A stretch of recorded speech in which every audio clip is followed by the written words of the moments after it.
श्री शिवाय नमस्तोभ्यम। हर हर महादेव। दोस्तों देखिएगा, आज का जो उपाय है वो उपाय आप किसी भी दिन, किसी भी समय, किसी भी तिथि पर कर सकते। लेकिन ये उपाय है किसके लिए?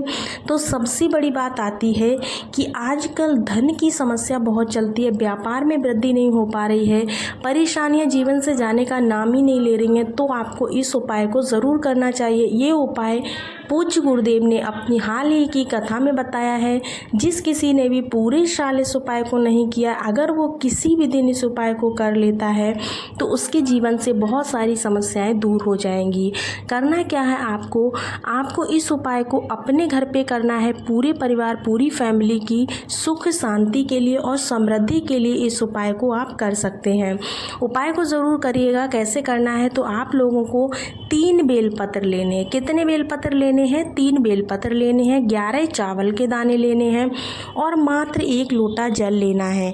जो कुछ भी मांगोगे ना महादेव से, वो सारी इच्छा, सारी विशेष आपकी पूरी होंगी इच्छाएं। बहुत ही स्पेशल सा उपाय है, बहुत ही प्यारा सा उपाय है। अगर यह उपाय आप किसी भी दिन कर लेते हैं तो आपके जीवन की जो इच्छा है वो ज़रूर से पूरी हो जाएगी। लेकिन अगर ये उपाय सोमवार की अष्टमी तिथि पर करा जाए तो बहुत ही ज़्यादा शुभ होता है। इन सारी चीज़ों से आपको इस उपाय को करना कैसे है, इसकी बात हम इस वीडियो में कर लेते। देखिए, मैंने क्या बताया है, आपको 3 बेलपत्र लेनी है। तो आपको 3 बेलपत्र लेनी है, ठीक है ना। तीनों बेलपत्र एकदम साफ़ सुथरी होनी चाहिए, कहीं से भी कटी पिटी ना हो। चावल के दाने आपको लेने हैं, कितने? 11। तो ध्यान रखें, चावल के दाने भी कहीं से भी टूटे फूटे ना हो, एकदम साबुत चावल के दाने आपको लेना है। साथ ही साथ दोस्तों आपको बता दें कि साथ में आपको तीसरी चीज़ क्या लेना है, एक तावे का लोटा लेना है। इसमें अपने घर से आपको जल भर लेना है। दोस्तों अगर आप इस उपाय को किसी भी खास तिथि पर करते हैं, जैसे कि सोमवार का दिन हो गया, सोमवार की अष्टमी हो गई, या फिर त्रयोदशी हो गई, या फिर सिर्फ तेरस हो गई, तो आपको पता होना चाहिए जल के अंदर हमें क्या डालना होता है। हमेशा ही हमें जल के अंदर गंगा जल डालना होता है। ये चीज़ मैं अपने हर वीडियो में बताती हूँ।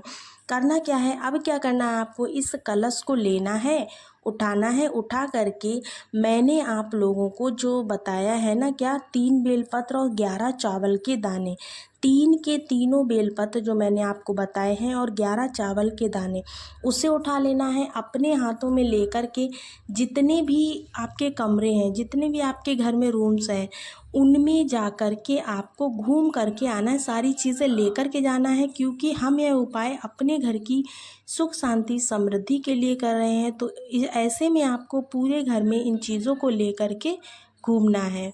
घूमने के बाद अब आपको क्या करना है, इस तावे के लोटे को उठाना है, महादेव के शिवलिंग के पास पहुंचना है और वहां पर पहुंच करके आपको क्या करना है, पहला काम आपको करना है, जो वह बेलपत्र आप लेकर गए हैं 3 और 11 चावल के दाने, सबसे पहले 1 लोटा जल आपको महादेव की शिवलिंग पर चढ़ाना है, जो आप अपने साथ लेकर के गए हैं। श्री शिवाय नमस्तोभ्यम का जाप करते हुए आपको जल को चढ़ाना है। सबसे पहला काम आपको यही करना है। दूसरा काम आपको क्या करना है, आप जो अपने साथ में लेकर गए हैं 3 बेलपत्र, कितनी बेलपत्र लेकर गए हैं? 3 बेलपत्र। उन 3 के तीनों बेलपत्र को महादेव के शिवलिंग पर आपको समर्पित करना है। लेकिन ध्यान रखें कि जो डंडी वाला भाग है वो जलाधारी की तरफ होना चाहिए, ठीक है ना। शिवलिंग के ऊपर ही सारा परिवार उनका विराजमान होता है। आपको कहीं और नहीं चढ़ानी है, बल्कि सिर्फ व सिर्फ शिवलिंग के ऊपर तीनों बेलपत्र आपको समर्पित कर देनी है एक साथ, ठीक है ना। आपको मैंने 11 चावल के दाने बताए थे, तो उन 11 के 11 चावल के दाने को माता अशोक सुंदरी वाले स्थान पर आपको समर्पित करना है। जब समर्पित करोगे तो जब हमारी कोई ऐसी विशेष मनोकामना होती है, बहुत दिनों से अधूरी है, बहुत दिनों से पूरी नहीं हो रही है, तो आपको एक महादेव जिनका नाम है अवधूतेश्वर महादेव, कौन से महादेव? अवधूतेश्वर महादेव का स्मरण करते हुए आपको ये 11 के 11 चावल के दाने माता अशोक सुंदरी के स्थान पर समर्पित कर देने हैं। इससे आपके घर में, परिवार में, फैमिली में जो भी खुशियाँ गई हुई हैं वो सारी की सारी वापस आ जाएंगी। जो भी दिक्कतें आपके परिवार में चल रही हैं वो सारी की सारी आपकी दूर हो जाने वाली हैं। बहुत ही स्पेशल सा, बहुत ही सुंदर सा उपाय है, तो आप ज़रूर से कीजिएगा। होप सो आपको पहला उपाय अच्छे से समझ में आया होगा। दूसरे उपाय की तरफ बढ़ते हैं। सोमवार के हिसाब से अगर आप उपाय को करना चाहते हैं तो सुबह से लेकर शाम के टाइम तक किसी भी समय आप कर लीजिएगा। अगर इस उपाय को आप सोमवार की अष्टमी तिथि के हिसाब से करना चाहते हैं तो आपको आज 8:30 बजे के बाद शाम को इस उपाय को करना है। अब इस वीडियो में बात कर लेते हैं उपाय को करना कैसे है।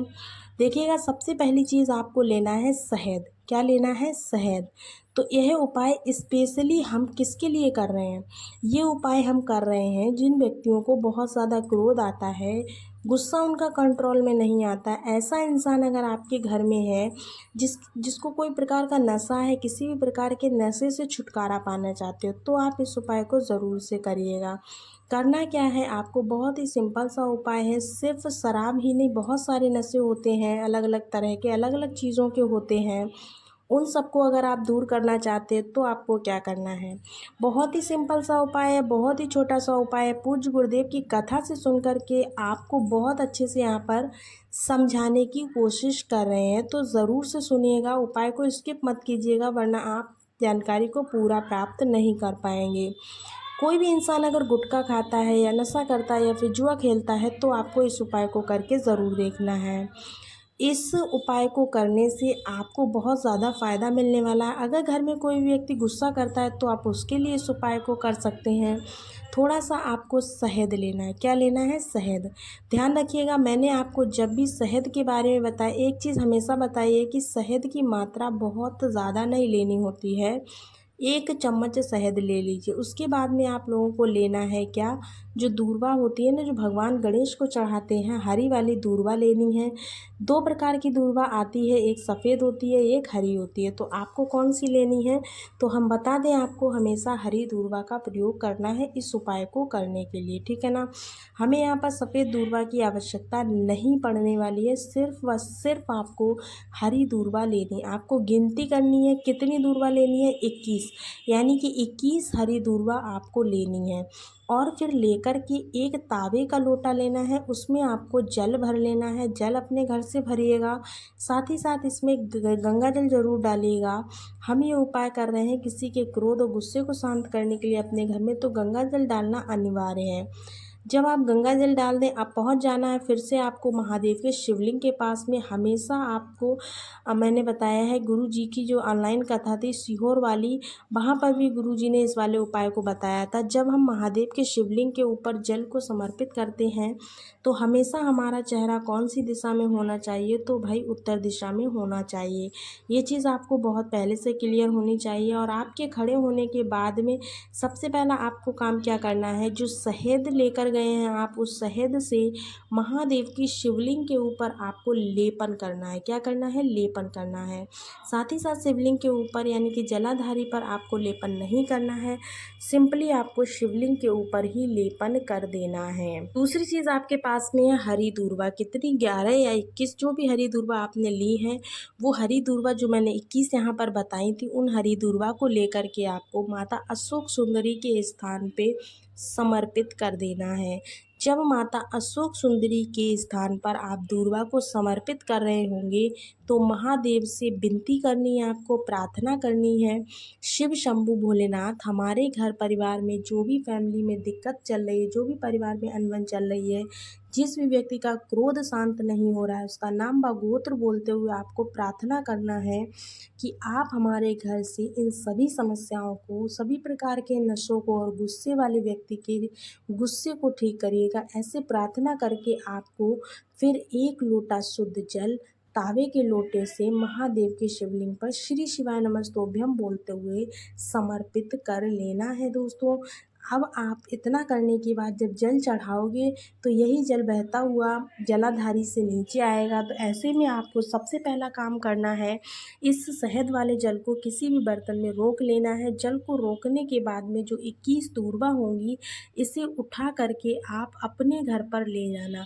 दूर्वा को धुल करके आपको आराम से रख देना है। जो भी व्यक्ति नशा करता है या फिर जो भी व्यक्ति गुस्सा करता है, जब आप उसे कुछ खाने को दे रहे हैं तो डेली एक दूर्वा आपको 21 दिनों तक लगातार उसको खिला देनी है।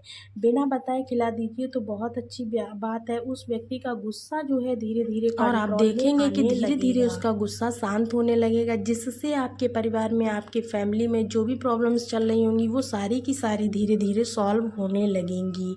तो होप सो दोस्तों, आज की वीडियो में बताए गए दोनों उपाय आपको पसंद आए। दोनों उपाय आप किसी भी दिन कर सकते हैं। साथ ही साथ अगर वीडियो पसंद आया हो तो वीडियो को एक लाइक ज़रूर कीजिएगा, चैनल को सब्सक्राइब कर लीजिएगा। मिलते हैं आपको अगले नए वीडियो में। तब तक के लिए सभी को राधे राधे, श्री शिवाय नमस्तुभ्यम।